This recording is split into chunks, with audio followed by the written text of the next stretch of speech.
பார்க்குறதுக்கே Royal and க்ரீனியான restaurant ஸ்டைலில் ஒரு மஷ்ரூம் கிரேவி பார்க்கும்போதே சாப்பிடணும் போல் இருக்குல்ல. சாப்பிட்டு பாருங்கள், திரும்ப திரும்ப செஞ்சு சாப்பிட்டுட்டே இருப்பீங்க. அவ்வளோ டேஸ்டியான ராயல் கார்லிக் மஷ்ரூம்.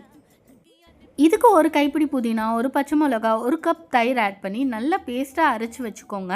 இப்போ ஒரு பேனில் ஆயில் போட்டு சாப் பண்ணி வச்ச வெங்காயம், பொடியாக கட் பண்ணி வச்ச பூண்டு நிறைய சேர்த்துக்கோங்க. அதுதான் ஃப்ளேவர் தரும். கூடவே 2 வரமிளகா, கருவேப்பிலை போட்டு நல்லா கலரி விட்டுக்கோங்க. 1 நிமிஷம் வதங்கினா போதும். நிறைய வெங்காயம் வதங்கணும்னு அவசியம் இல்லை. அரைச்சி வச்ச பேஸ்ட்டை இதில் ஆட் பண்ணிக்கோங்க. கூடவே கரம் மசாலா, கொஞ்சோண்டு மிளகா பொடி போட்டு நல்லா கலரி விட்டுக்கோங்க.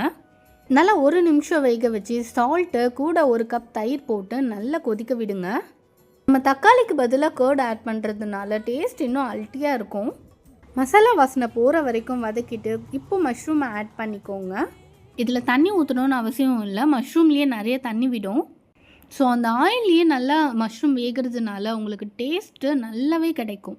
நல்லா மஷ்ரூம் வெந்த உடனே லாஸ்ட்டாக பெப்பர் பவுடர் போட்டு நல்லா கிளறி விட்டு கொதிக்க வச்சு இறக்கிக்கோங்க. அவ்வளோதாங்க, சூப்பரான Royal garlic mushroom gravy ready ஆகிடுச்சு.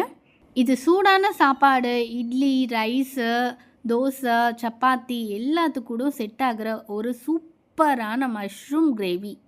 வீட்டில் ட்ரை பண்ணி பாருங்கள். நான்வெஜ் இல்லாத சமயத்தில் இது ட்ரை பண்ணுங்கள், நான்வெஜ் மாதிரியே இருக்கும். நீங்கள் நெக்ஸ்ட் வீடியோ ஸ்க்ரோல் பண்ணும்போது மறக்காமல் கீழே இருக்கிற ஹார்ட் பட்டனை மட்டும் டச் பண்ணிவிட்டு போங்க. இந்த மாதிரி சூப்பரான ரெசிபீஸ்க்கு என்னோடய பேஜை ஃபாலோ பண்ணிக்கோங்க அண்ட் சப்ஸ்கிரைப் பண்ணிக்கோங்க. பாய்.